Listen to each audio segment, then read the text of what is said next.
Monsieur le haut-commissaire, monsieur le directeur général, madame la professeure, mesdames et messieurs, bonjour à toutes et à tous.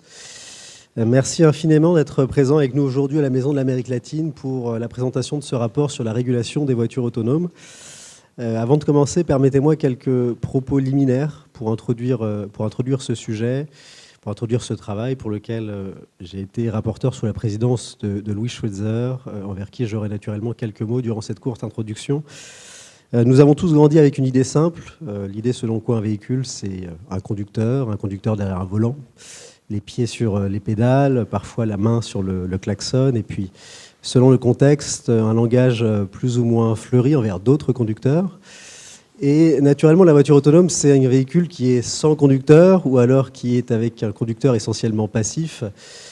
Certains esprits taquins diront que le conducteur passif, on le connaît déjà, c'est le conducteur parisien, chaque matin pris dans les embouteillages et vociférant contre la terre entière devant l'impossibilité de pouvoir parfois circuler. Mais naturellement, la voiture autonome, c'est tout autre chose. C'est un sujet qui a de multiples enjeux, enjeux sociaux pour rendre la mobilité à ceux qui en sont dépourvus, personnes âgées, personnes en situation de handicap, enjeux économiques, puisqu'à l'intérieur de la voiture autonome, il y a naturellement des composants, des systèmes d'intelligence artificielle, des capteurs, des lidars. C'est donc toute une filière industrielle qui va se recomposer. Des enjeux également politiques, puisque l'Union européenne et la France ont fait de la mobilité connectée, automatisée, une priorité européenne et nationale. Et puis enfin, un enjeu juridique, puisque le droit est partout dans la voiture autonome. Droit de la circulation, droit de l'homologation, droit des assurances, droit de la responsabilité civile, droit de l'intelligence artificielle. Et donc, il ne vous aura pas échappé que le titre n'est pas innocent dans ce rapport, la régulation. Pourquoi la régulation? Précisément parce que la régulation renvoie aux règles, les règles du jeu. Ça peut être des règles contraignantes ou non contraignantes, et puis la régulation renvoie également à un art, c'est-à-dire l'art de faire vivre ensemble les règles de façon à s'assurer que ces règles ne soient pas trop contraignantes, qu'elles ont un juste équilibre pour assurer la véritable émergence d'un marché des voitures autonomes. Alors, l'objectif est naturellement d'assurer ce juste équilibre. L'objectif du rapport est clair, trouver un bon équilibre dans ces règles du jeu pour assurer l'émergence d'un véritable marché commun des voitures autonomes. Et pour ce faire, nous avons eu la chance dans ce rapport d'avoir de nombreux experts. Presque 19 experts sont intervenus, 52 recommandations, plus de 150 pages, un travail de presque 2 ans. Alors pour certains... 2 ans, c'est long. Pour un universitaire qui s'est aventuré dans un doctorat, c'est qui vaut presque de la conduite sportive. Et donc, naturellement, c'est avec une joie non dissimulée qu'on va présenter aujourd'hui ce rapport qui porte le nom d'un homme. Aujourd'hui, on parle du rapport sur la régulation des voitures autonomes. Demain, on parlera du rapport probablement Schweitzer. Le nom d'un homme qui est récemment disparu, et donc par conséquent je vais avoir quelques mots. Alors évidemment on pourrait dire beaucoup de choses sur Louis Schweitzer. C'était un serviteur de l'État, il était le directeur de cabinet de Fabius, ministère de l'Industrie, puis également à Matignon. C'était un grand capitaine d'industrie, président directeur général de Renault à partir de 1992. Il a fait d'une ancienne régie de l'État le 4e constructeur mondial à l'époque. Il a fait des choix très forts. Tout le monde se souvient de l'alliance inédite avec Nissan, qui a permis de le ranger Renault parmi les grands constructeurs mondiaux. Il a également lancé la Dacia, cette voiture auquel personne ne croyait, à 5 000 €. Il en fallut une audace, une intelligence rare pour croire en cette voiture. Il a commercialisé des véhicules emblématiques, la Twingo, la Scénic, la Mégane, et donc il est naturellement encore resté dans la conscience collective. Alors, rares sont les hommes qui ont assuré avec une telle continuité la représentation à la fois de l'État et de l'industrie. C'était un homme par ailleurs d'une immense élégance, d'une immense bienveillance.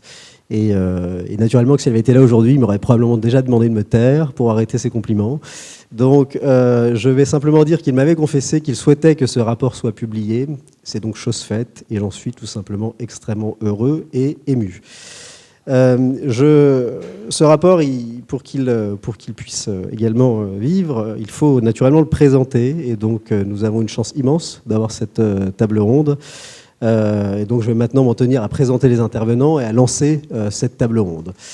Parmi les intervenants, donc à ma gauche, monsieur le haut-commissaire Clément Beaune, je vous remercie infiniment pour votre présence. Vous allez nous donner de toute la crédibilité, toute la pertinence, tout le rayonnement à ce rapport. Vous êtes donc haut-commissaire au plan et à la stratégie. Vous êtes par ailleurs un ancien ministre du Transport. Et je vous remercie encore 1000 fois pour votre présence parmi nous aujourd'hui. Monsieur le directeur général Marc Vréco, vous m'avez longuement accompagné dans ce rapport. Vous m'avez invité avec Louis Schweitzer dans vos usines pour sortir de l'univers abstrait des règles, tester. Alors maintenant que je suis vivant, je peux vous confesser que l'essai des voitures autonomes dans les ronds-points m'a parfois un peu inquiété, mais je vous remercie encore 1000 fois pour tout votre accompagnement et à votre équipe également, Benazous Bradet, Agathe Perchet, Aziz Balouida pour votre aide constante dans l'écriture de ce rapport. Et enfin, Madame le professeur Juliette Sénéchal, vous êtes professeure de droit à l'Université de Lille, vous êtes directrice adjointe de l'école doctorale, vous êtes par ailleurs également une universitaire de référence sur les questions liées aux mutations du numérique et à l'ère contemporaine. Et je vous remercie également infiniment pour venir ici parler, évoquer et faire vivre ce rapport.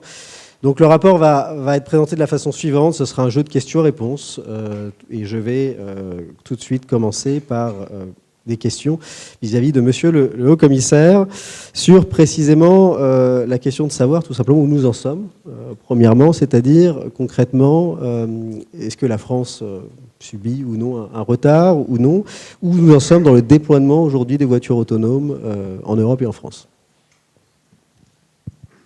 Merci beaucoup, merci pour votre invitation. Alors c'est un sujet sur lequel nous, dans l'institution du Haut-Commissariat Stratégie au Plan, avons commencé à travailler assez récemment et on essaiera de publier les travaux dans les semaines qui viennent. Donc ce sera très complémentaire à ce travail très approfondi que vous avez piloté au Club des juristes et je suis heureux, honoré de pouvoir participer à cette réflexion aujourd'hui de présentation, même si je ne suis pas pour grand-chose dans le rapport lui-même, il faut le confesser. Je ne veux pas être négatif quand on parle de retard sur des sujets technologiques en France ou en Europe, je le dis devant des industriels notamment, il est de bon ton de dire qu'on est évidemment en retard, qu'on est évidemment décroché, qu'on est évidemment derrière.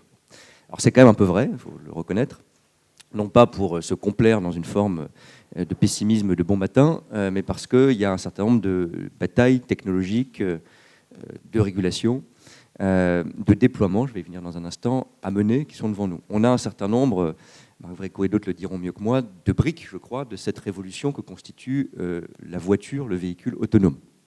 Je me permets d'ajouter au passage, pour avoir été en effet ministre en charge des transports, qu'il y a la révolution de l'autonomie dans beaucoup de modes de transport.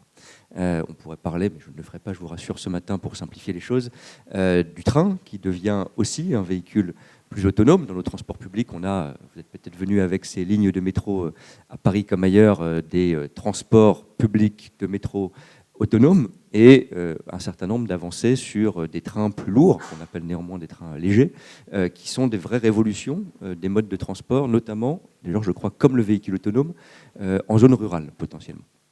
Je ne viendrai pas très en détail, pardon pour cette provocation, sur, en tout cas en première approche, les questions réglementaires. Simplement pour en dire un mot, on a plutôt pris de l'avance là. Alors, n'y voyez pas une malice, on a effectivement un certain talent français et européen pour réguler le succès des autres. J'espère que ce n'est pas ça qu'on fera avec le véhicule autonome et on peut encore éviter cet écueil.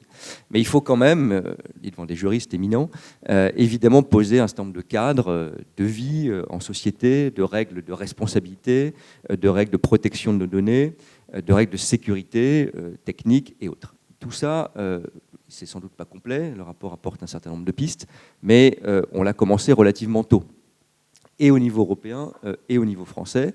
Anne-Marie Drac, une de mes prédécesseurs au ministère des Transports, a beaucoup contribué ou piloté ces travaux. On s'est mis, si je peux dire, en ordre de marche. Ma crainte, pour aller droit au but, c'est qu'on ait le cadre le plus raffiné du monde avant même d'avoir vu un véhicule autonome circuler en France ou en Europe. Et d'ailleurs, avec un problème plus français qu'européen, si on est tout à fait honnête, parce que sous le contrôle d'entreprises qui pourraient piloter un certain nombre de ces expérimentations, on a un véhicule autonome qui n'est pas de la science-fiction aujourd'hui, aux États-Unis notamment. Et je ne voudrais pas qu'on soit condamné à regarder un reportage au journal de 13 heures, en regardant avec envie Austin, San Francisco, en se disant ils sont vachement avant l'avance sur nous. Et ce décrochage pourrait devenir un décrochage français en Europe, avec des expérimentations qui se lancent dans plusieurs villes européennes dès cette année, chez nos voisins perfides britanniques, dans quelques semaines, je crois.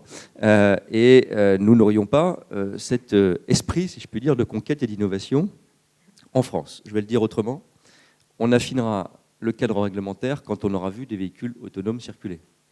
on résoudra un certain nombre de questions quand on a vu des véhicules autonomes circuler. Non pas, attention, qu'il faille lancer, vous avez fait vous-même les expérimentations, on a déjà beaucoup travaillé, qu'il faille lancer des véhicules autonomes comme ça dans les rues de Paris ou d'une autre ville de France, sans préoccupation pour l'organisation de l'espace public, pour des règles de sécurité, à l'évidence. Bon, mais tout ça, c'est mûr en réalité.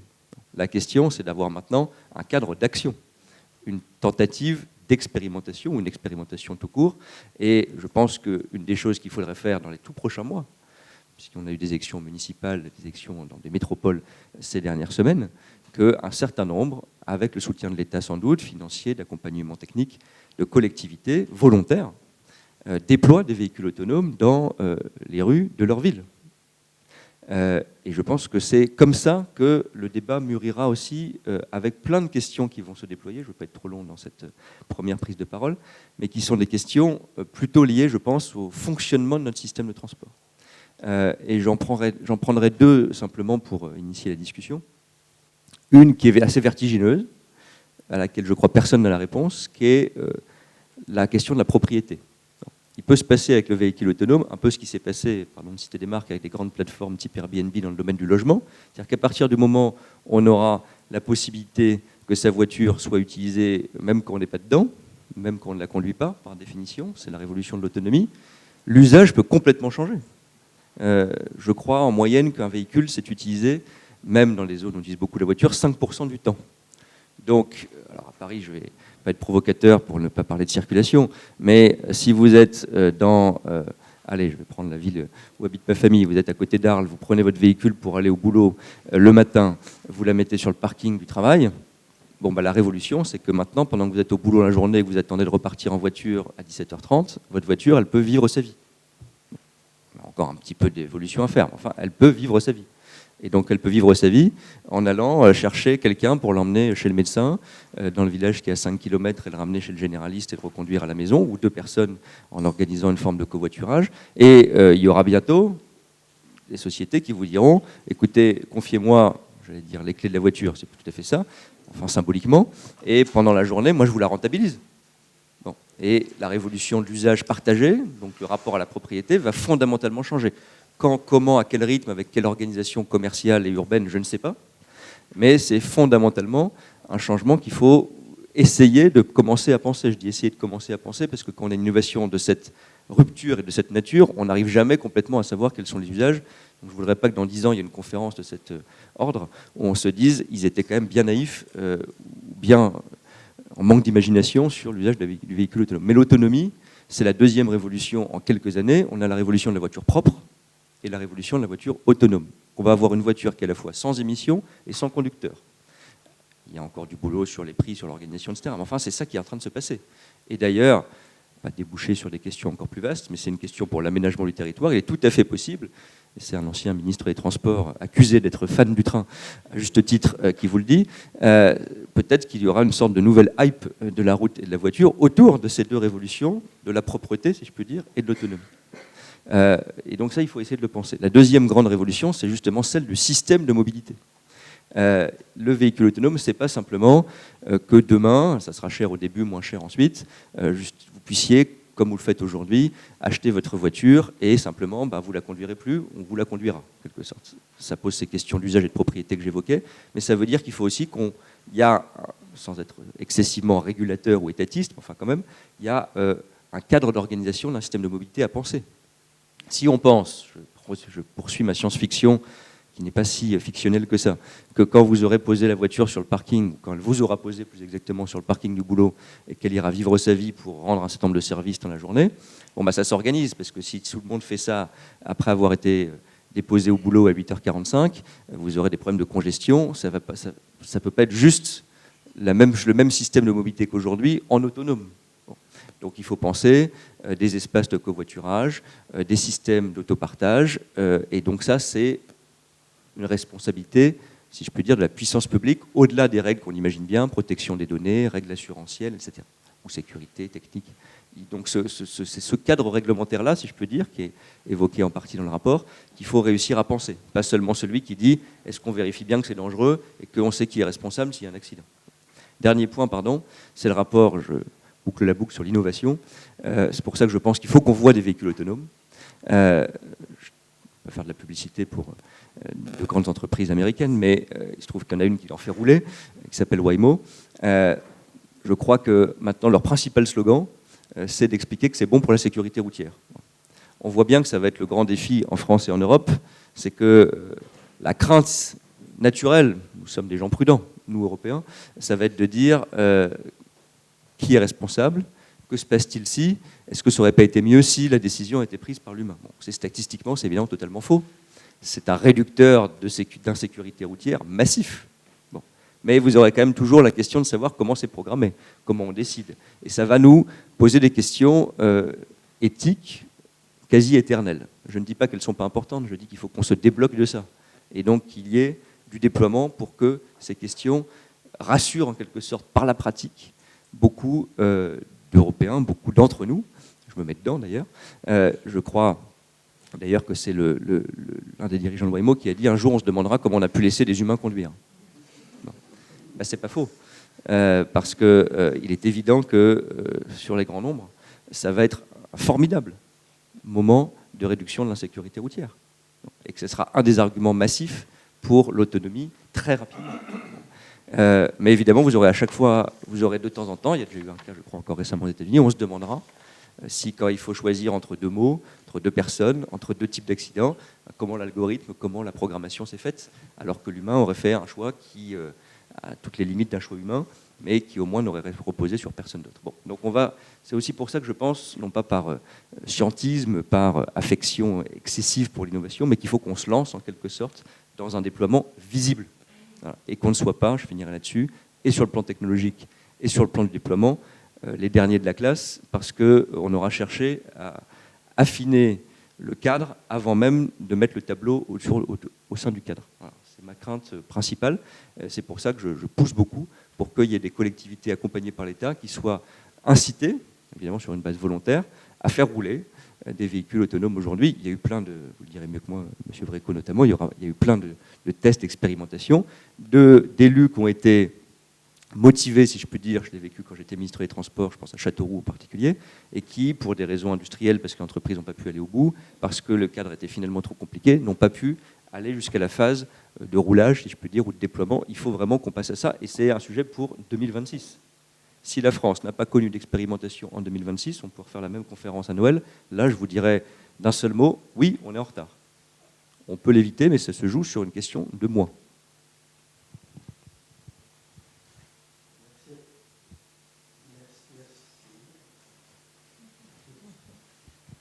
Je crois que ça va refonctionner. Voilà.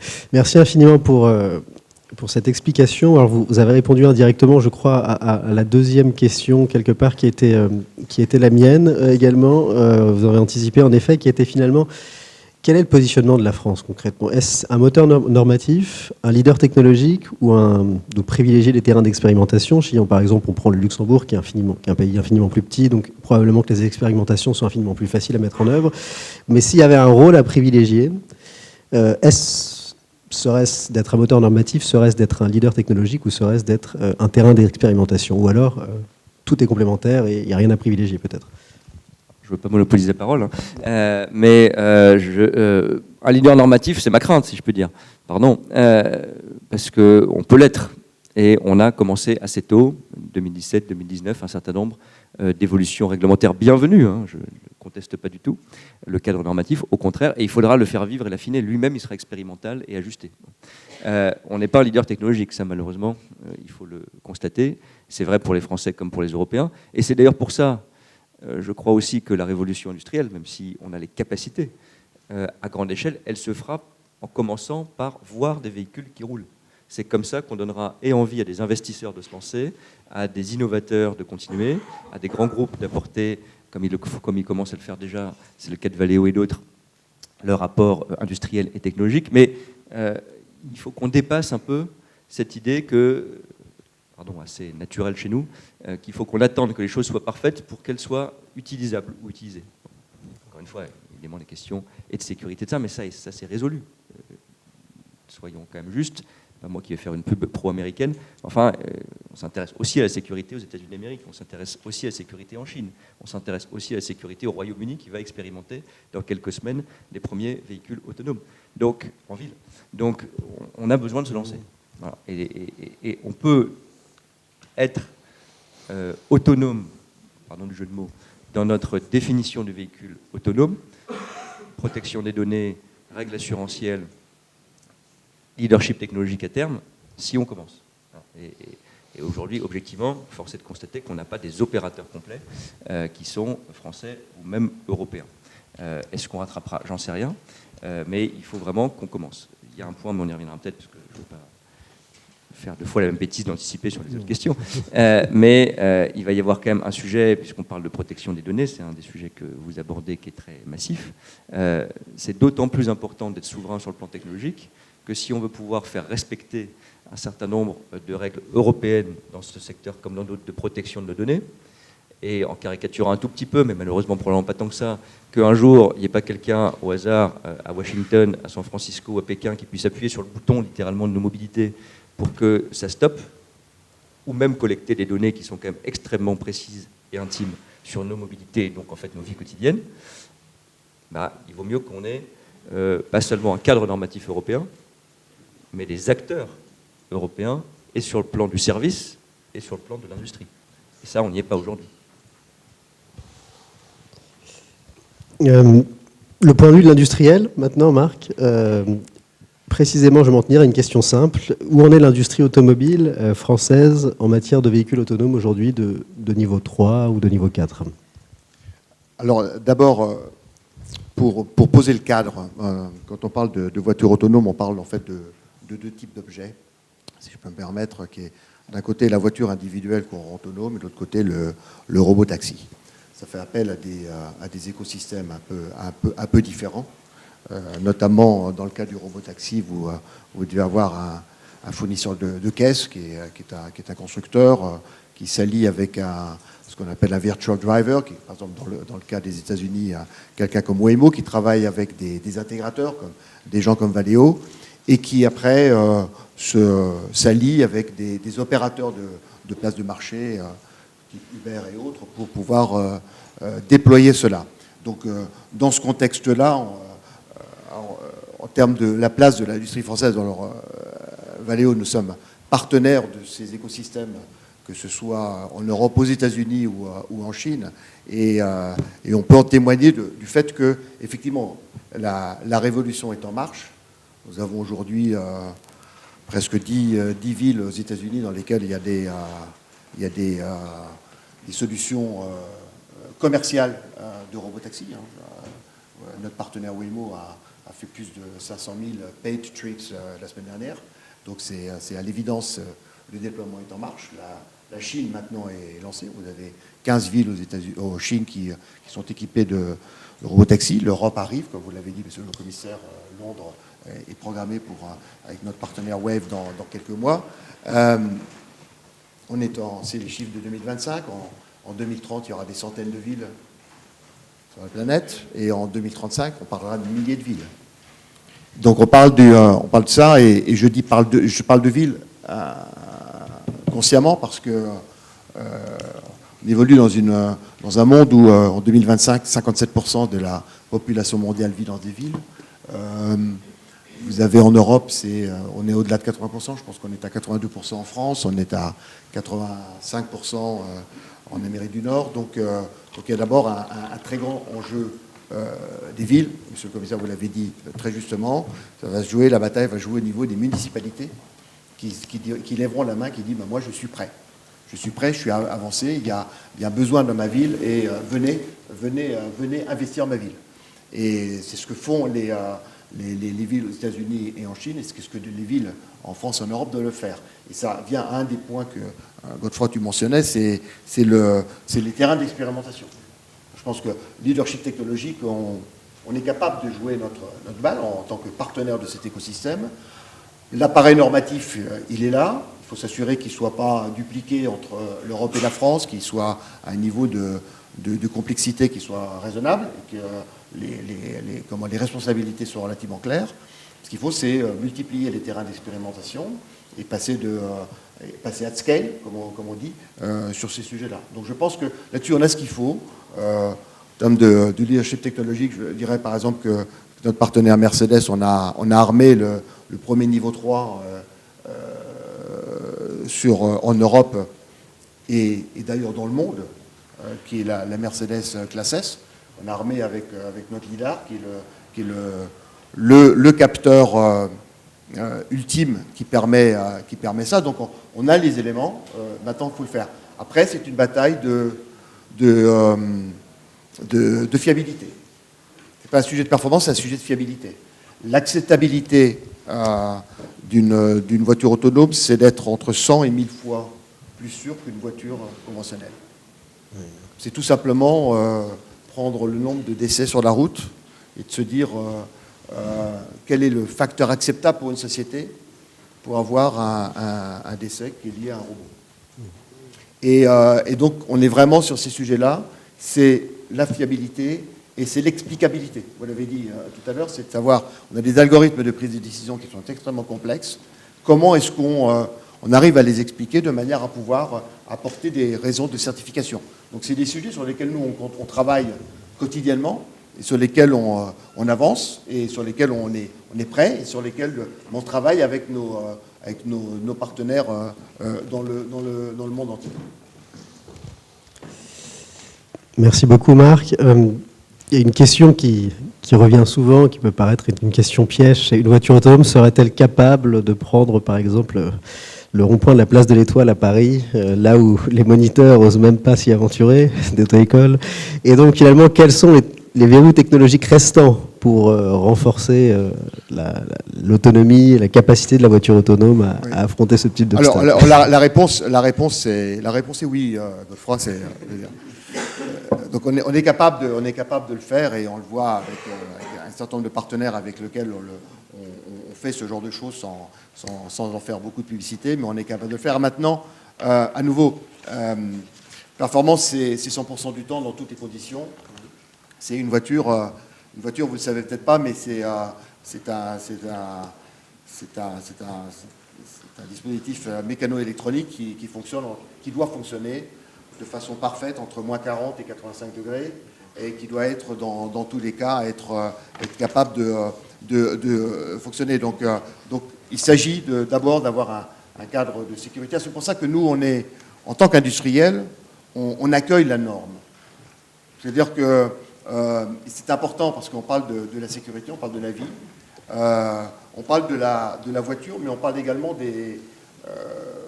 ce qu'on appelle les vulnérables, qui sont tous les gens qui, dans l'espace urbain notamment, cohabitent avec la voiture.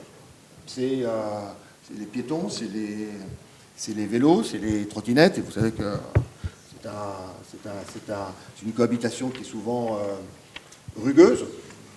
Et donc il s'agit de vraiment là-dessus le faire proprement. Et là, ça veut dire, par exemple, d'avoir, et ça fait partie des moyens dont on a besoin, d'avoir des solutions de simulation, parce qu'il faut entraîner nos modèles, il faut entraîner sur des milliards d'heures, il faut l'entraîner à partir de données.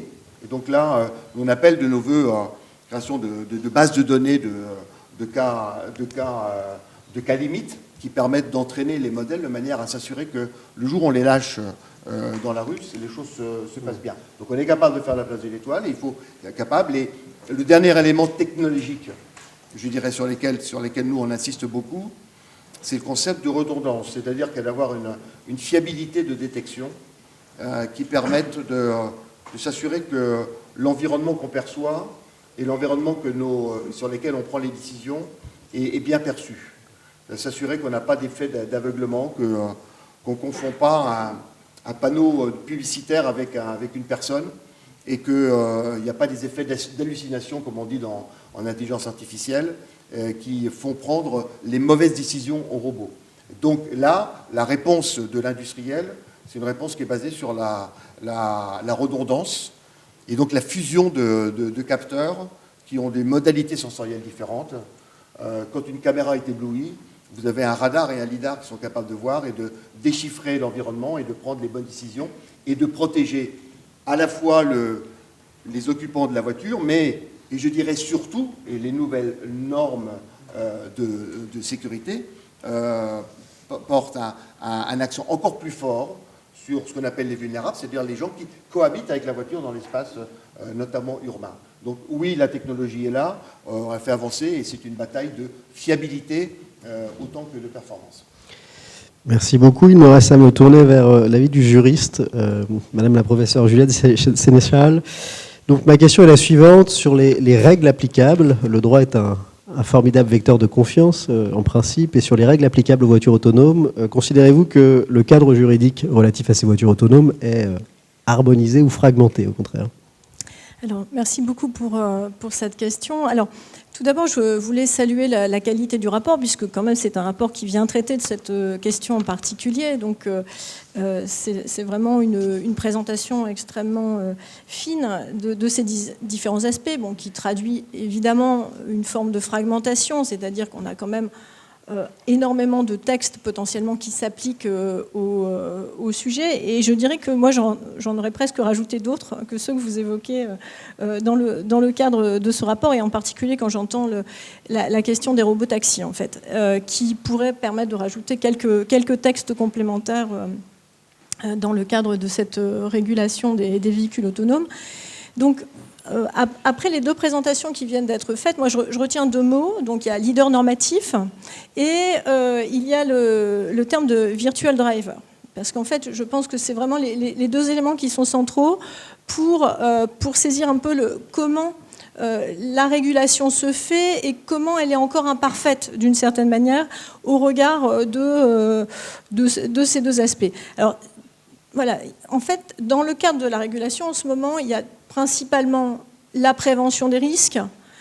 Donc, ce qui est dans le rapport est évoqué comme étant la régulation ex ante.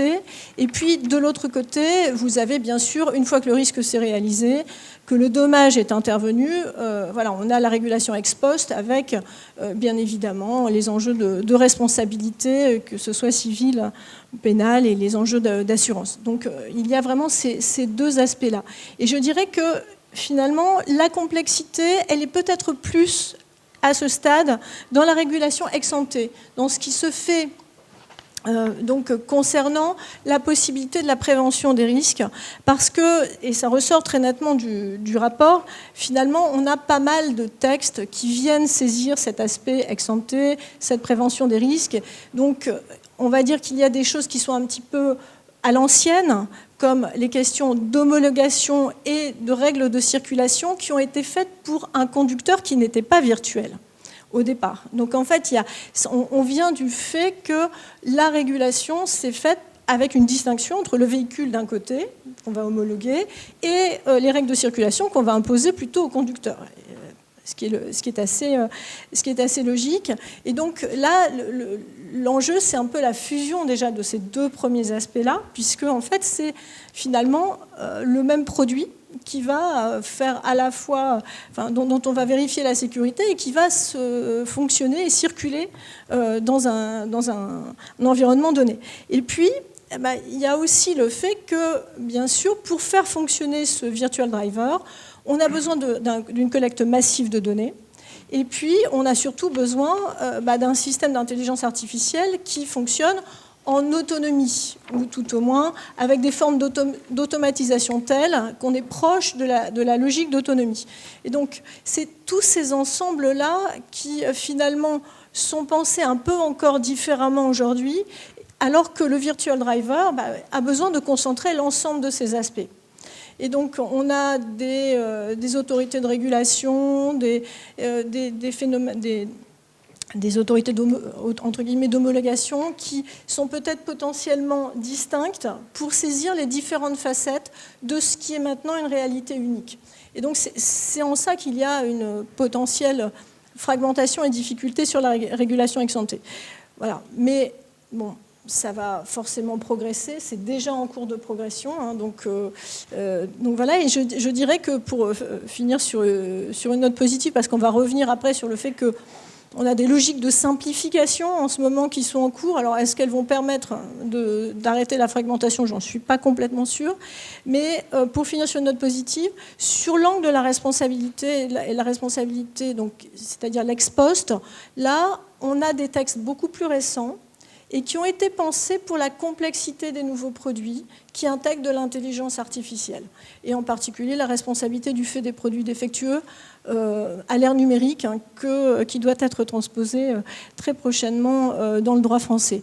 Donc voilà, donc en fait, voilà, je dirais que c'est plutôt la régulation ex post qui me semble cohérent, donc doté de cette cohérence, ou redonne la cohérence au virtual driver que la régulation ex ante ne donne pas complètement. Voilà. Merci. Donc nous entrons maintenant dans la deuxième partie de la table ronde. Donc vous avez compris, la première était sur les enjeux, on a cadré les enjeux. La seconde partie porte sur les tensions relatives à ce sujet. Et donc je vais revenir vers Monsieur le Haut-Commissaire sur la question précisément de l'articulation entre d'un côté les règles, l'accumulation des règles, et de l'autre, c'est ce sujet qu'on entend régulièrement, la souveraineté notamment technologique. Et donc, dans le cas précis des voitures autonomes, ma question est la suivante: comment articuler d'un côté l'accumulation des règles et de l'autre ces objectifs de souveraineté technologique, de sécurité, d'innovation? Merci. On a évoqué, le rapport le ferait mieux que je ne pourrais le faire, la question effectivement de notre cadre normatif, des risques qui ont été évoqués, ou de sa complexité, parce qu'il ne va pas être fixé malheureusement une fois pour toutes. Et on a cette tension, puisqu'on évoque les tensions potentielles entre effectivement des règles nationales et des règles européennes, puisqu'il y a eu des avancées, et tant mieux, à la fois à l'échelon européen, à la fois à l'échelon national. Encore une fois, on a été plutôt précurseurs, il faut le dire, en France, en voyant arriver cette révolution de l'autonomie, du véhicule autonome, et avec, il y a déjà 7 ou 8 ans, un certain nombre de règles qui ont été posées, ou de cadres d'expérimentation d'ailleurs qui ont été posés, je pense à la loi d'orientation des mobilités, ou même à des textes antérieurs. Mais il va y avoir forcément, ça c'est le jeu si je puis dire, un espace de tension entre la règle française et la règle européenne. Il faut qu'on sache à chaque fois à quel échelon on agit, et, je le dis pour la règle européenne, pour l'avoir pratiqué dans de nombreux domaines, je crois qu'il faut qu'on soit capable, ça a été vrai, je pense qu'on ne l'a pas d'ailleurs assez fait pour le RGPD, il y aura un sujet de protection des données, qu'on ait des éléments d'ajustement ou des clauses de rendez-vous, pour le dire ainsi, qui permettent de ne pas refaire le stop ou encore européen classique, si je peux dire. C'est-à-dire soit on garde le cadre parce qu'on sait qu'il est trop lourd à modifier, parce que c'est extrêmement long de modifier une législation européenne importante par le passage au Parlement européen, Conseil, etc. Et que dans nos régulations sur des objets très innovants, le véhicule autonome en est un à l'évidence, on a une capacité à ne pas repasser par l'ensemble de la procédure législative quand il faudra peut-être ajuster quelques éléments. Et donc ça veut dire que dans les prochaines règles qu'on se donne au niveau européen, on ait soit des clauses de rendez-vous, soit une logique d'expérimentation, soit une forme, pour le dire en termes nationaux, si je peux dire, de pouvoir déléguer le pouvoir réglementaire qui s'exerce davantage. Bon, ça, c'est la tension au sein du cadre normatif. Entre souveraineté et règles, si je peux dire, oui, l'inquiétude que j'ai partagée, j'y insiste, c'est que je ne suis pas très inquiet sur notre capacité, même si je ne dis pas que c'est facile, à avoir les bonnes règles, ou à avoir les règles qui correspondent à nos préférences collectives d'Européens, qui ne seront pas peut-être exactement les mêmes qu'en Chine ou aux États-Unis. Tant mieux d'une certaine façon. Donc, cette autonomie-là, si je puis dire, on l'aura. Mais si il y a toujours une tension entre la règle et l'objet, si tous les opérateurs et les agrégateurs industriels et les opérateurs de services qui font du robotaxi ou autres sont non européens, et il y en aura, tant mieux à certains égards, mais s'ils sont tous non européens, on pourra avoir nos règles appliquées à d'autres, ce n'est pas un élément de souveraineté suffisant. Bon. Toute ressemblance avec des secteurs bien connus dans la tech aujourd'hui vous aura frappé. Bon. C'est exact. Donc tant que vous n'avez pas, si vous êtes le régulateur du succès des autres, pour le redire ainsi, vous n'êtes pas souverain. Bon. Et donc c'est pour ça aussi que je plaide pour qu'il y ait grandeur nature, un lancement de ce fonctionnement des véhicules autonomes. D'abord, c'est comme ça qu'on verra ce qu'on ne sait pas aujourd'hui, c'est-à-dire quels usages pratiques. Et puis, c'est comme ça qu'on donnera, je le dis de manière un peu triviale, mais envie à des innovateurs, à des start-upers, à des fonds d'investissement, à des financeurs, à des collectivités, à des acteurs publics, de se saisir de l'objet et de poser à la fois les règles, bien sûr, mais aussi tout ce qui va faire qu'il y a un écosystème de production, de biens et de services. Bon. Parce que si on a le RGPD de véhicules autonomes, pour le dire comme ça, européen, même s'il s'imposait au niveau international, parce qu'on a aussi une capacité d'attractivité de nos standards et de nos règles, tant mieux. Mais ce serait déjà pas mal. Enfin, si c'est pour avoir que quelques acteurs chinois et quelques acteurs américains qui font rouler soit des robotaxis, soit des véhicules autonomes, ou qui les produisent, avec quelques partenaires européens ou français, ça ne va pas être de la souveraineté. Bon. Donc la souveraineté normative ne remplacera pas la souveraineté industrielle et productive. Et même s'il n'y a pas la souveraineté industrielle et productive, alors on n'aura pas Waymo demain matin en Europe, je suis lucide. Bon, mais si on ne se met pas sur cette trajectoire-là, vous verrez que pour avoir connu un certain nombre de ces réunions, on pourra faire beaucoup de colloques européens ou de sommets européens sur faut-il un Google français, peut-on avoir un Amazon européen, etc., etc. Bon, la réponse est dans la question. Là, ça se tombe bien parce que c'est quand même une des batailles qui commence juste. Donc c'est pour ça que je ne veux pas être pessimiste, je suis provocateur, mais je ne veux pas être pessimiste. On peut avoir, et on a la capacité, on est un des exemples, des chaînes industrielles et de services, robotaxi, etc., qui sont françaises ou européennes dans les années qui viennent. On ne va pas le décréter. C'est pas le gouvernement qui va faire un plan France Autonomie, si je puis dire, qui va mettre des véhicules autonomes produits par des régies partout en France. Bon. Évidemment pas. Mais si on ne se lance pas, je vais le redire de cette façon, si on n'a pas des voitures qui roulent, on n'aura pas un écosystème industriel européen dans les années qui viennent. Jamais. Et si on a pris 5 ans de retard sur le déploiement, eh bien, ça sera trop tard sur le plan industriel, j'en suis instinctivement, si je peux dire, convaincu. Ça me permet de rebondir sur précisément, on dit toujours que le droit est trop rigide. C'est une autre idée qu'on entend partout. Rigidité du droit, incapacité du droit à être flexible relativement à la vitesse de la technologie. Le droit est toujours en retard par rapport à la technologie qui est toujours plus rapide que le droit. Et donc ça me renvoie finalement à la question, c'est que faudrait-il pas davantage de flexibilité, c'est-à-dire concrètement plutôt que de partir de la règle. Pourquoi ne devrions pas partir précisément de dispositifs d'expérimentation, quitte à ajuster la règle ensuite? Est-ce qu'on ne devrait pas changer finalement de philosophie de régulation? Alors, je vais être prudent devant des juristes, sinon je ne serais pas réinvité. Non, le droit n'est jamais trop rigide. Non, blague à part, si, il faudra l'adapter, je pense qu'un juriste ne dirait le contraire. Deux choses. Une que vous avez dite, que je partage, que j'ai dite, c'est que si on ne voit pas l'usage, on n'aura pas la bonne règle. Bon. Alors, c'est toujours cette tension. On ne lance pas l'usage comme la jungle. Bon. Mais ça, je crois qu'on est assez prémunis contre ce danger, parce qu'il y a d'abord un certain nombre de dispositifs législatifs et réglementaires qui existent, et européens, parce qu'il y a eu des expérimentations et un cadre qui va avec, les fameux sites qui étaient évoqués, ou les test beds, comme on dit en bon français. Tout ça est au point, si je peux dire. Et la vérité, c'est que la régulation 2030 ou 2035 du véhicule autonome en France et en Europe, on ne la connaît pas encore. Elle sera probablement une partie de celle qu'on a mise en place aujourd'hui, complétée par un certain nombre de choses, et des questions, y compris les questions de responsabilité ou d'éthique, que vous évoquez notamment à la fin du rapport, qui vont surgir quand nos concitoyens, quand nous tous, auront vu un véhicule autonome. Bon, aujourd'hui, si vous demandez, si vous faites un sondage sur quelles sont vos 3 préoccupations autour du véhicule autonome, j'imagine qu'il y aura la sécurité, qui prend la décision, etc. Mais c'est quand même très abstrait.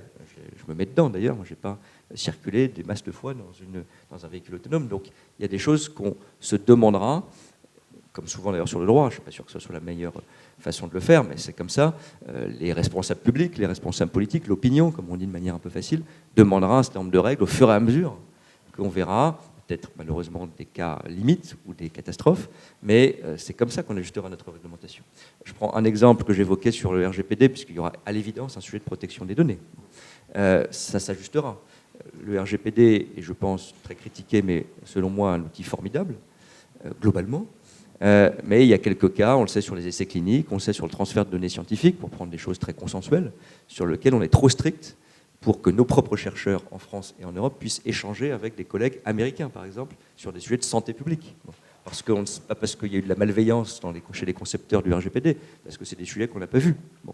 Donc évidemment, il y aura des adaptations. Pour qu'il y ait des adaptations sur un sujet aussi important, je ne veux pas rentrer dans les délices de la législation européenne que j'évoquais rapidement, mais il faudra qu'on accepte, et quand je dis on, c'est à la fois les États membres et sans doute les parlementaires européens, qu'il n'y aura pas, probablement en 2026, en 2027 ou même en 2028, le cadre parfait définitif de la régulation de véhicules autonomes. Bon. Et qu'il faut, encore une fois, pour éviter qu'on reprenne 2 ans de législation à chaque fois, et qu'on ne fasse pas à tort d'ailleurs à mon avis, ce qu'on est en train de faire sur le pacte vert, c'est-à-dire qu'on réécrive tout, qu'on ait des mécanismes d'ajustement relativement souples, du pouvoir délégué, de la délégation des comités, etc., qui pourront faire vivre en quelque sorte cette régulation européenne, parce qu'il faut qu'elle soit en grande partie européenne dans les années qui viennent. Donc, alors, je ne suis pas très inquiet sur le fait qu'on aura un édifice normatif, je suis un peu plus inquiet sur le fait qu'on n'ait que ça, ou qu'on cherche à le stabiliser trop tôt. Merci infiniment. Marc, le point de vue industriel maintenant, sur précisément le point de vue industriel sur le cadre de l'homologation. On dit souvent que l'homologation a été conçue pour des véhicules dont le logiciel évolue peu finalement après la mise sur le marché. Or précisément, la question se pose de savoir si ce cadre de l'homologation est adapté encore au rythme de ces évolutions des voitures autonomes. Je pense que cet élément-là reprend à la fois le thème de Madame la professeure et celui du haut-commissaire, c'est-à-dire que l'homologation a été conçue dans une autre époque, donc ex ante avec une situation différente, avec des véhicules qui sortaient de chaîne et qui ne bougeaient plus pendant toute leur vie, c'est-à-dire pendant les 10 ans ou 15 ans d'utilisation, ce qui n'est plus le cas du tout. Maintenant, il faut passer à des logiques d'homologation vivante avec le Software Defined Vehicle en bon français, et où on va avoir des updates de logiciels à faire de façon très, très régulière, qui sont des opportunités d'ailleurs, pour reprendre ce que je disais tout à l'heure, d'adapter de façon très, très pragmatique les règles à la pratique et à ce qui fonctionne. Donc nous, on prône naturellement le passage d'une homologation figée à une homologation vivante qui fonctionne, qui à chaque fois s'adapte à la réalité du terrain, à la réalité de l'expérimentation, de ce qui fonctionne, ce qui ne fonctionne pas. Puis là, les petits points d'alerte, on dit, là, il faut faire attention. Donc, et on est capable de le faire à partir de bonnes expérimentations, éviter de le faire un peu à l'américaine ou à la chinoise, où on est un peu dans une approche deploy, crash, éventuellement litigate et ensuite adjust. Donc il faut éviter ça, c'est-à-dire qu'il faut éviter les cas dramatiques qui font qu'on ajuste de manière brutale les choses, mais je pense que moi je pense ce passage d'une homologation figée à une homologation vivante, c'est une opportunité. C'est une grande opportunité de devenir flexible, intelligent, smart et de s'adapter à la réalité des expérimentations et de les faire fonctionner. Parce qu'il y a quand même un enjeu, et je voudrais reprendre, on parle d'autonomie, et moi quand je parle d'autonomie, je pense beaucoup à une autre autonomie. Je pense à l'autonomie si vous permettez, de l'autonomie de société vieillissante, où l'autonomie qu'on doit à nos anciens, c'est l'autonomie d'être capable de pouvoir foncer. Et là, c'est, parce que vous disiez, monsieur le commissaire, la nouvelle hype de la mobilité de la voiture, c'est que à partir d'un certain âge, quand on va aller chez le médecin, on a besoin d'avoir une prise en charge à sa porte, jusqu'à la porte du médecin. Et que là aussi, au-delà de ce qui se passe dans les villes, il y a le cadre rural qui est extrêmement défavorisé, je dirais, et sur lesquels le sujet du business model, le sujet de l'homologation, le sujet des expérimentations est encore plus criant, quoi. Dans les espaces ruraux, comment fait-on pour amener l'autonomie à nos anciens, en se disant qu'au total, pour la collectivité et pour la société d'une manière générale, 5 ans de gagnés grâce à une autonomie bien gérée, c'est 5 ans d'économie par rapport à des solutions d'EHPAD ou autres, et que là, on a un enjeu sociétal majeur, et sur lesquels nous, on prône vraiment pour des actions agressives et positives en termes d'expérimentation, et avoir l'intelligence d'adapter utiliser l'opportunité du besoin de changer de cadre d'homologation vers des homologations vivantes pour justement s'ajuster et s'adapter à ce genre de problématiques. Et pour terminer sur le point de vue de l'industriel, précisément encore une fois, pour terminer sur la règle notamment, finalement, est-ce que la question ne serait pas la suivante? La règle, on peut considérer finalement qu'elle est assez bien écrite, et donc ce ne serait peut-être pas le problème de la nature de la règle, mais plus de sa conséquence, autrement dit, est-ce qu'elle est en mesure de ralentir une industrie? Et vous, votre point de vue en tant qu'industriel, serait de répondre à cette question. Donc, est-ce que la nature de la règle aujourd'hui, elle vous protège ça c'est une évidence, mais est-ce qu'elle vous ralentit face au rythme de l'innovation et face à la concurrence concrètement? Cette grande question de concurrence, est-ce que la règle vous ralentit ou vous protège? D'abord, on a besoin d'une règle. On parle d'un objet sécuritaire.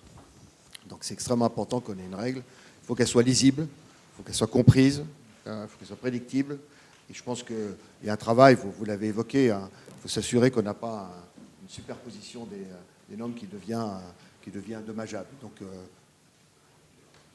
plus proche, pardon, excusez-moi. Une superposition des normes qui deviennent un problème. Je pense fondamentalement qu'une norme bien pensée est un facteur de confiance important et que ça, couplé avec ce qu'a dit ce haut-commissaire sur l'expérimentation, est un facteur puissant fonctionnement. D'abord, on ne fait pas n'importe quoi, on ne lance pas n'importe quoi dans la nature, et en même temps, on teste suffisamment, et nous, on a fait de nombreuses cliniques avec des grandes universités pour comprendre que l'expérimentation et l'essai sont un facteur puissant d'adhésion et permettent de lever les faux sujets, quoi. Voilà. C'est-à-dire qu'on est dans une situation où le bon sens permet aux usagers et aux citoyens de comprendre qu'une bonne autonomie est infiniment plus sûre qu'une conduite humaine qu'on connaît, et que global, tout ça va dans le bon sens. Donc il n'y a pas d'opposition. Il faut simplement une architecture normative qui soit lisible, comprise, et qui soit pas... Il n'y a pas trop de millefeuilles au niveau des différentes strates. Pour conclure sur cette architecture normative et ce deuxième tour de table, Madame la professeure, il y a un règlement européen dont tout le monde parle depuis quelques années maintenant, le règlement européen sur l'IA, sur l'intelligence artificielle. Vous semble-t-il adapté pour prévenir les risques causés par précisément la voiture autonome? La question qui suivra le prolongement de celle-ci, c'est précisément s'il y a un accident. Dans ces cas-là, la réforme de la responsabilité du fait des produits défectueux vous semble-t-elle également adaptée pour réparer le dommage causé par une voiture autonome? Merci pour cette question. Alors, si on commence par le règlement sur l'intelligence artificielle, alors c'est un règlement de 2024 qui effectivement impose une pyramide des risques. Et donc, dans le cadre de cette pyramide des risques, tout en haut, il y a les risques inacceptables, donc pour lesquels il y a des pratiques d'IA qui sont interdites. Puis, juste en dessous, il y a ce qu'on appelle les systèmes d'intelligence artificielle à haut risque. Et donc, pour lequel on a non pas un principe d'interdiction, mais un principe de respect d'un certain nombre d'obligations à la charge à la fois des développeurs du système et des déployeurs, c'est-à-dire des utilisateurs professionnels de ces systèmes d'intelligence artificielle. Et clairement, donc, voilà, au titre d'une annexe qui se trouve dans le règlement sur l'IA, les véhicules automobiles qui intègrent des systèmes d'intelligence artificielle, enfin par la conjonction du croisement entre le véhicule automobile et l'intégration d'un système d'intelligence artificielle, on rentre dans des systèmes d'intelligence artificielle qui deviennent à haut risque. Donc voilà, donc en fait, ça veut dire un certain nombre d'obligations de gestion, en particulier de gestion, de management des risques, non seulement pour la santé, la sécurité, les droits fondamentaux, mais également pour tous les enjeux liés à la cybersécurité, ou à la sécurité. Et puis aussi, il y a tout cet enjeu qui est un petit peu complexe, me semble-t-il, pour le véhicule automobile, c'est les questions du contrôle humain. C'est-à-dire comment est-ce que donc on préserve une forme de contrôle humain et comment on gère les biais d'automatisation, c'est-à-dire une confiance excessive en la machine. Donc voilà, donc toute une série d'obligations qui sont posées. Et pour accompagner ces obligations qui sont liées au système à haut risque, eh bien, normalement, ce qui devait arriver dans la foulée, c'était des normes techniques qui devaient compléter les règles juridiques. Et là, on a un gros problème, c'est qu'elles ne sortent pas. Donc les normes techniques n'arrivent pas à sortir. Donc là, c'est plutôt les organismes de normalisation technique qui étaient en charge finalement de compléter la règle, qui finalement ne produisent pas la règle, ce qui fait qu'on est dans un souci qui aboutit au fait qu'on a déjà une nouvelle proposition de règlement pour réformer le règlement sur l'intelligence artificielle du 19 novembre 2025. Et donc là, bon, globalement, c'est un peu la panique, on va dire. Donc l'idée, c'est, puisqu'on ne sait pas quoi faire, et comme les règles qui sont posées par le règlement sur l'IA sont d'ores et déjà présentes, bien sûr, mais pas encore entrées en application, eh bien, l'idée, c'est de reporter l'entrée en application.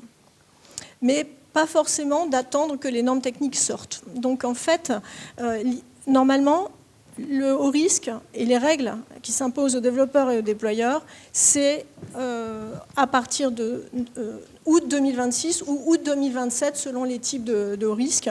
Et donc là, on a un règlement qui viendrait décaler, on va dire, en 2027-2028, ce qui devait sortir donc même plus dans 3 mois. Et donc, ça, c'est vraiment voilà, la difficulté. C'est-à-dire que finalement, ça répond plus ou moins à ce qu'évoquait le haut-commissaire, monsieur le haut-commissaire, c'est qu'en fait, on va pouvoir laisser faire les choses puisque les règles ne sont pas entrées en application et qu'on va en décaler l'entrée en application. Donc ça, c'est vraiment... mais finalement, c'est un petit peu aussi un échec de la question de la normalisation technique et qui renvoie à cette notion d'homologation vivante que vous évoquez. C'est-à-dire que maintenant, il va falloir penser des accompagnements qui évoluent par rapport aux systèmes qui sont eux-mêmes créés. Et donc là, il y a vraiment à penser ce concept d'homologation vivante, de normalisation technique peut-être évolutive ou très adaptée à des sujets spécifiques. Et donc ça, c'est quelque chose qui doit être pensé parce que en fait, la norme juridique et les obligations de base qui sont posées dans la norme juridique, finalement, ne sont plus suffisantes pour vraiment accompagner ces objets qui sont devenus autonomes. Et donc là, ça veut dire que c'est un peu une révolution de pensée auquel on doit tous participer parce que ce n'est qu'avec cette révolution-là qu'on arrivera vraiment à ce que la norme juridique puisse accompagner utilement et prévenir les risques qui sont évoqués dans le règlement sur l'intelligence artificielle pour santé, sécurité, droits fondamentaux, cybersécurité et préservation du contrôle humain. Voilà, donc ça c'était le premier point. Et simplement, et très rapidement, puisqu'il y avait une deuxième question, on a une directive sur la responsabilité du fait des produits défectueux qui est de 2024, donc de la même date finalement que le règlement sur de la même année que le règlement sur l'intelligence artificielle. Cette directive doit être transposée dans le droit français pour décembre 2026, donc tout est dans l'urgence, puisqu'on avait août 2026 pour l'entrée en application du règlement sur l'IA, décembre 2026 en principe pour l'entrée, donc pour la transposition de cette directive. Et cette directive, sa grande nouveauté, c'est qu'elle vient faire passer la responsabilité du fait des produits défectueux à l'ère numérique. Et donc, en fait, elle dit expressément dans son considérant 13 que le système d'intelligence artificielle, c'est un produit au sens de ce concept de produit défectueux. Et donc, en fait, on a vraiment une directive qui est là pour saisir à la fois le véhicule dans son entier, potentiellement, et donc et les composants de ce véhicule, parce que tout est saisi finalement dans le cadre de cette directive de 2024, avec une mise en jeu de la responsabilité qui viendrait rechercher en première intention le fabricant, alors du produit ou du composant. Merci beaucoup. Donc on arrive à la troisième partie, la dernière, sur le dernier tour de table, sur les perspectives, les recommandations, les grandes mutations. Avant de laisser la parole à l'audience pour d'éventuelles questions, donc je reviens à vous, monsieur le commissaire, sur les mutations profondes, dans un contexte de mutation profonde du secteur automobile. Quels sont ou seront, selon vous, les acteurs majeurs du véhicule autonome de demain? Merci pour cette question facile. On voit bien une tension, pour rebondir sur le tour d'avant, qui est évidemment très profonde, dont la réponse est déjà en partie donnée. C'est qui sera le constructeur automobile du véhicule autonome, si je puis dire. Est-ce que ce seront les entreprises qui maîtrisent la technologie, la donnée, ou les entreprises qui maîtrisent la technologie automobile historique, les constructeurs tels qu'on les connaît, et la chaîne de valeur qui va avec? Bon, la réponse qui se dessine, c'est quand même plutôt que ce sont aujourd'hui, en tout cas ceux qui ont pris de l'avance, ceux qui maîtrisent la donnée. Pas besoin de faire un dessin quand on regarde Tesla et Waymo. Tesla est un cas particulier. Ce sont des acteurs récents qui partent de la technologie de données pour redescendre ou remonter, sur le point de vue, la chaîne vers la partie industrielle et de construction. avec évidemment toute une série d'acteurs qui ne vont pas disparaître et demeurer, s'adapter, j'espère. Mais on voit bien que c'est cette tension-là. Et que pour nos constructeurs européens, il risque d'avoir, d'ailleurs pour tout le monde, mais enfin un deuxième choc. Ça a été celui de l'adaptation à l'électrique, l'évolution de la voiture propre, avec, on le sait, les débats sur les dates, sur les investissements à faire, sur le cadre réglementaire aussi. Et on est en train de débattre de ça, on ne débat pas encore dans le débat grand public, si je peux dire, voire même politique, de la révolution suivante en cours, qui est celle de l'autonomie. Et c'est formidable si on a enfin des véhicules électriques compétitifs européens. Je pense que cette bataille n'est pas perdue, mais elle est difficile et on voit bien ô combien elle nécessite d'adaptation, d'investissement et de changement. Mais si c'est pour qu'en 2035 on soit prêt et qu'on dit on a oublié que nos véhicules devaient aussi être autonomes, je caricature un tout petit peu, on va avoir un gros problème. Et qu'entre-temps, d'autres seront apparus. Et les véhicules seront à la fois propres et autonomes. Donc on voit bien que cette bataille économique et industrielle, et cette bataille internationale, France, Europe, Chine, Europe, États-Unis, Chine, pardon, on n'est pas les mieux placés à ce stade. Et la grande tension fondamentale de la bataille productive. Ensuite, ça a été un peu évoqué dans les recommandations et les perspectives. Effectivement, je l'ai moi-même d'ailleurs un peu mélangé au départ, ou mixé. Il y a la question des usages, et on a tendance à penser aux véhicules autonomes comme le robot taxi, ou l'usage taxi, si je peux dire. Il y aura ça. Et d'ailleurs, probablement, les premiers usages, ceux que j'invite à déployer, c'est ceux-là. Bon. Mais, et c'est là qu'on ne sait pas, il y aura très probablement une révolution de la vie quotidienne, du rapport à la voiture individuelle à travers l'autonomie. Et encore une fois, qui pose la question de la propriété et de l'usage. Tout le monde sera, je vais le caricaturer un tout petit peu, probablement d'une façon ou d'une autre, un peu propriétaire d'une petite société de taxi. On sera tous un peu des artisans taxi. Parce que quand vous aurez votre véhicule autonome dans 10 ans, et que, comme je le disais, les 5% du temps, les visés aujourd'hui, ça sera peut-être 50%, ce qui est déjà une révolution demain, et que du coup, dans la journée, votre véhicule se baladera, ben, vous l'aurez sans doute confié, encore une fois, à une société qui vous proposera ce service. L'éthique, enfin, est fréquemment abordée au soutien du droit. Et à votre sens, moi, c'est une question qui vaut d'ailleurs pour toute la table ronde, est-ce qu'il est possible de traduire des principes éthiques en règles algorithmiques dans les voitures autonomes? Autrement dit, est-ce qu'il est possible de rendre morale une machine intégrée dans une voiture? Alors, donc ça, c'est effectivement une question très compliquée. Alors là, j'avoue que j'en ai beaucoup échangé avec les informaticiens de l'INRIA, parce que je suis par ailleurs donc, adjointe à la direction scientifique d'INRIA, donc en charge des sciences humaines et sociales. Et donc, effectivement, c'est une question compliquée si on la voit au regard de la notion de moralité. La machine n'est pas morale, mais par contre, après, voilà, ce sont des règles. Et donc, ce sont des règles qui peuvent, le cas échéant, être implémentées dans la machine pour arriver à un résultat donné. Après, toute la complexité, et c'est la complexité aujourd'hui, c'est qu'en fait, voilà, on a une démultiplication des règles qui doivent finalement être intégrées dans la machine. Elles ne sont pas forcément vraiment éthiques en réalité, elles sont le plus souvent aussi juridiques. Et puis on a aussi les droits fondamentaux, c'est-à-dire quand on est face à un véhicule qui doit potentiellement donc se dévier pour écraser une personne ou une autre personne. Voilà comment on articule les droits fondamentaux de chacune de ces personnes, qui est le droit à la vie, par exemple, tout simplement. Donc en fait, c'est vraiment la complexité de l'établissement des règles, et c'est pour ça qu'en fait, donc il y a dans le règlement sur l'intelligence artificielle cette logique d'intermédiation avec la normalisation technique, pour pouvoir aider finalement les opérateurs économiques à essayer d'articuler les règles les unes avec les autres, les objectifs les uns avec les autres. Et c'est vraiment ce sur quoi il faut travailler aujourd'hui, pour pouvoir justement aider les opérateurs économiques à mettre en œuvre la démultiplication des règles dans la machine pour pouvoir produire le véhicule autonome le plus sécurisé qui soit. Merci infiniment. Alors, il me reste à vous remercier encore infiniment pour cette table ronde extrêmement riche. En discussion, nous avons prévu environ 5 minutes de questions, entre 5 et...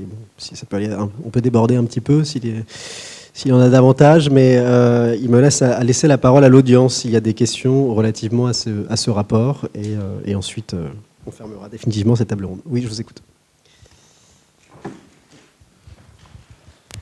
Moi, j'avais une question à la fois technique et juridique sur ce que vous avez évoqué à l'instant, qui était la reprise en main par le chauffeur. En réalité, moi, je reviens de Chine, où j'étais dans une voiture autonome où il n'y avait pas de volant. Donc la reprise en main, de mon point de vue, est un tout petit peu embarrassante. Alors on peut imaginer, peu importe, parce qu'à la limite, est-ce qu'on a besoin en réalité d'un volant, et est-ce qu'on ne peut pas juste indiquer à la voiture son souhait, tourne à gauche, tourne à droite, freine, arrête-toi, il faut que je fasse descendre tel ou tel. Mais alors, et là j'en viens à la question juridique, quand on a un système accéléré en quelques secondes de reprise en main par un humain, comment ça va se passer sur le plan de la responsabilité? Parce qu'on peut très bien imaginer que l'accident il commence au moment où la voiture est autonome et se termine au moment où le chauffeur est présumé avoir repris en main donc voilà, on va rentrer dans une casuistique un tout petit peu compliquée. Peut-être que je commence et vous terminez. Alors, sur le premier point, d'abord, le cas que je mettais en avant était un cas sur la voiture particulière qui est de niveau 3. Donc les voitures particulières de niveau 3, les voitures autonomes de niveau 3 continueront à avoir des volants parce que de toute façon, elles peuvent être utilisées sans être autonomes. Donc c'est dans ce cas précis-là que je le mettais. Dans le cas des robotaxis, alors vous avez des robotaxis, celui que tu as vu en Chine, naturellement je le connais, il n'y a pas de volant. Il y a aussi, on part aux États-Unis, par exemple Zoox, qui est la filiale d'Amazon, qui lance des vannes à 6 places, sur lesquelles il n'y a plus de volant, et d'ailleurs c'est bidirectionnel, donc il n'y a plus ça. Donc là, dans ce cas-là, les situations d'urgence sont gérées par deux choses. Donc c'est géré par la mise en sécurité du véhicule, premièrement, et deuxièmement par un autre sujet qui est la téléopération. C'est-à-dire que tous les grands opérateurs de robotaxi ont des systèmes de téléopération qui leur permettent à distance de redonner des instructions au robot pour lui dire quoi faire en cas de situation chaotique. Voilà. Donc ces sujets-là existent, on travaille avec eux parce qu'il y a tout un travail là-dessus, mais en fait sur les robotaxis, voilà. Sur le deuxième sujet, alors il y a l'angle juridique, je dirais plutôt l'angle marketing. Les constructeurs, enfin les gens qui font du niveau 3, et je le sais pour Mercedes parce qu'on a été on est leur partenaire, ça va vraiment c'est de bout en bout. C'est-à-dire que c'est vraiment à la fin, c'est jusqu'à la fin de la reprise. Donc si la reprise ne se passe pas bien, c'est in fine, ce n'est pas la responsabilité du constructeur, enfin du conducteur, c'est la responsabilité du constructeur. Alors, pour l'aspect juridique, donc, je pense qu'il ne faut plus avoir nécessairement en tête que ce soit la personne qui soit à l'intérieur du véhicule qui a le contrôle du véhicule. Je pense que c'est à partir de... Le contrôle humain n'est pas nécessairement celui de la personne qui est à l'intérieur du véhicule. Et d'ailleurs, le règlement sur l'intelligence artificielle, dans son article 14 sur le contrôle humain, voilà, n'impose pas nécessairement cela, puisqu'en fait, on est plutôt face à des déployeurs, donc des utilisateurs professionnels qui vont avoir le contrôle humain du véhicule. Et puis, vous aurez des usagers qui sont de l'IA, donc, et qui finalement vont ne pas avoir de contrôle réel. Après, on pourrait concevoir, pourquoi pas, un contrôle par prompt, si on enlève c'est-à-dire par stop, à la voix, mais si on n'a pas de volant. Mais il y a des boutons d'urgence. Hein. Dans tous les robotaxis, vous avez des boutons d'urgence de dire j'arrête, situation d'urgence, je veux arrêter. Ça existe. Et d'autre part, il y a aussi des boutons d'appel où de façon proactive, les passagers du robotaxi appellent le centre de téléopération pour dire j'ai un problème. Donc il y a quand même le système fonctionne et je vous assure qu'on parle de millions et de millions de courses de taxis autonomes dans le monde. Enfin, ça fonctionne, quoi. Je veux dire, ça fonctionne courant et il suffit de l'expérimenter pour s'apercevoir que ces choses-là ont été pensées. Dans la mesure où, aujourd'hui, le permis de conduire a été repensé par les institutions de l'Union européenne, sera-t-il encore nécessaire pour la conduite de ce type de véhicule si, par une personne dite âgée ou qui a perdu son autonomie, par un enfant qui souhaite, comme je l'aurais souhaité, conduire et maîtriser une automobile dans ces conditions.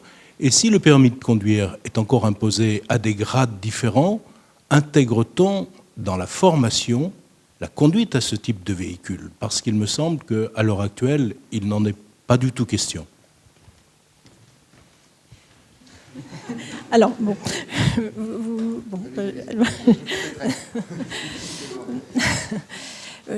En fait, je vous remercie pour cette question. Le terme central ici, c'est le terme d'autonomie. Qui est autonome, en fait? Est-ce que c'est le véhicule ou est-ce que c'est la personne? Et donc, en fait, là, il y a un conflit d'autonomie qui est en train d'apparaître, mais qui n'apparaît pas que pour le véhicule, en réalité. Même quand vous êtes en train de discuter avec un agent conversationnel, il y a potentiellement une personne qui devient un copilote, et voire même un pilote de votre pensée. Donc, en fait, c'est vraiment une question beaucoup plus générale sur la place de l'humain face à la machine, en fait, que vous posez, et donc qui se décline ici sous l'angle du permis de conduire, des capacités d'apprentissage, c'est-à-dire est-ce que l'humain va être encore est-ce qu'il va encore avoir besoin d'apprendre à conduire le véhicule? Est-ce qu'il va être dans une logique de deskilling, c'est-à-dire de perte de ses apprentissages, et qu'est-ce que ça peut avoir comme impact s'il revient ensuite sur un véhicule qui lui-même n'est plus autonome, parce qu'il y en a encore, il y en a une majorité.